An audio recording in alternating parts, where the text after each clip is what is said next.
I'm Guillermo from 424, and you're watching The Drop at Barneys on Highsnobiety.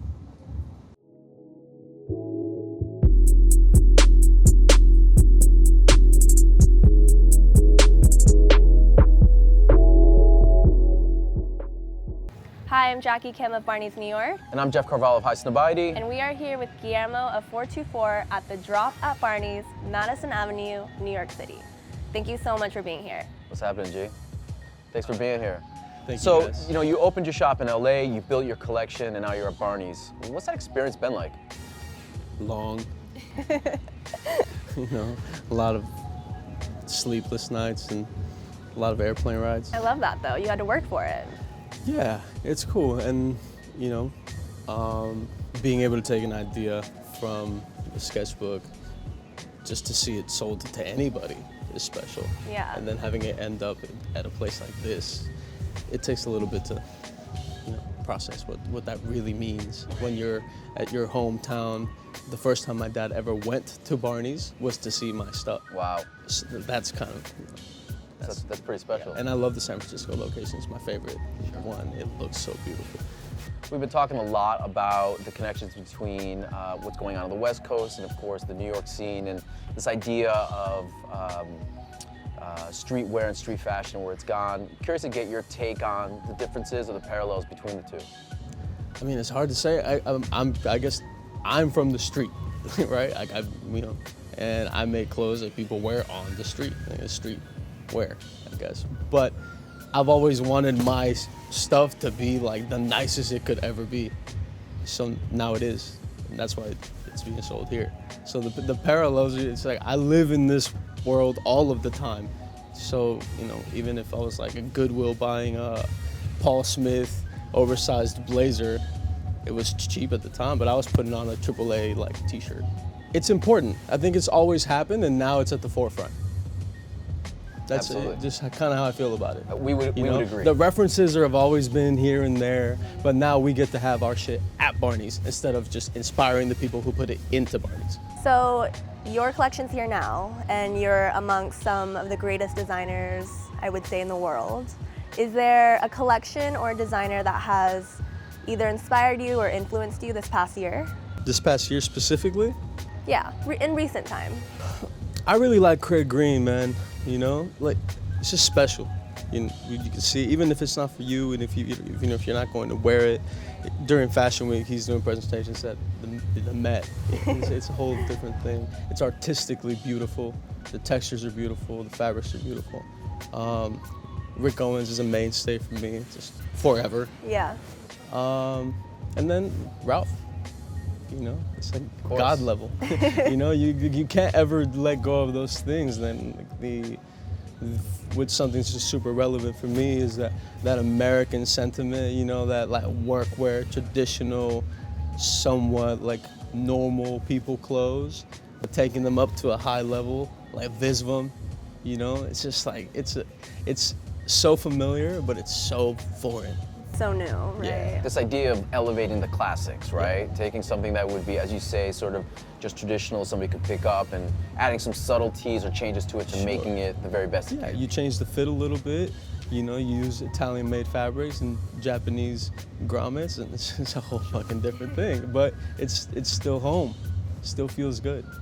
424 is a mainstay, of course. One of the things that we keep hearing from designers that we've had here through the Drop at Barneys is how you guys are really at the forefront of bringing up new and emerging designers and brands.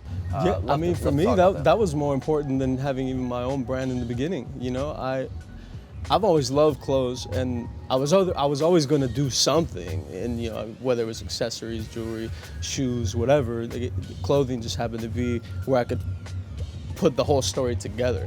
But I'm a habitual big bro, I love that. Harnessing new talent and just being able to use my resources to help other people, further along in their career, or if not a career, just to not get in trouble. Make t-shirts, don't fucking go sell drugs, whatever. I bet. Sorry, keep going. No, and it's just super nice to be able to use the platform that over time we've built to introduce something that I think is original and new and from Poland or from Copenhagen, Tokyo. I mean, you name it. Like the selection at the shop is really a reflection of that spirit. I always have been more focused on local talent, being a part of my community, and having the ability to introduce something new and have it be heard. Because a lot of people do amazing, cool stuff, and it never gets heard. It goes unseen, and some of the most talented people I've ever met never get to even sell one piece. So if I can have a role to play in that, I do. I'm actively, I'm designing and finding new shit like all the time. Sure. So it's super important. It's what keeps everything going. And talking about the collection that you have here for the drop at Barneys, what have you brought to the table? For this one? Yeah. New York. It's like growing up in Cali, it was always so far away. And at the time, there was no internet. It was like early 90s. You had to go find magazines. You had to go Sure. really hunt that shit down. Like flip books of CDs were like all on the wall. So being so far away, but feeling like so connected to this city and its culture and all the stuff that I grew up really, really loving. You just don't let that go. I remember the first time I came here and just see the yellow cabs everywhere. I'd never seen that shit. It's like super cool. So the t-shirt has this bright yellow box on it. That's like New York City cab yellow. Right. And then the denim shirt that I'm wearing is got a massive logo on the back. It's a Gangstar homage, again, just like trying to pay homage to What came before? Yeah, in a way where it's still homage and not just a full-on let me take it and put it on my shit. It's just only for Barneys. It's special. The quantities are super limited, and it's for the purpose of saying thank you more than like a cash grab. So you're a very creative man. You design, you curate, you do all kinds of things. What is next on your docket besides the clothing? What else are you working on? The clothing's getting pretty crazy. I work on it quite a bit. Well, it's development. You got a good thing going, and you want to keep it going. So more interesting designers, developing my collection, being able to go into suiting. I love that. Or knitwear, like proper knitwear. Maybe just polishing off all of the things that make a collection a real, true collection. Footwear. And more exciting collaborations with some, already good friends and some potentially new relationships. That stuff's the best part. And being able to connect people again, take a kid from LA and have him do a collaboration with someone from the Netherlands. Cool. That shit's cool. That's amazing. So that's my main agenda, is from like a linear timeline to go in full sphere. Well, G, thank you so much for being here. We are so lucky to have you. Thank you. I'm happy to be here. It's cool. Where's my shit at? I gotta go see it.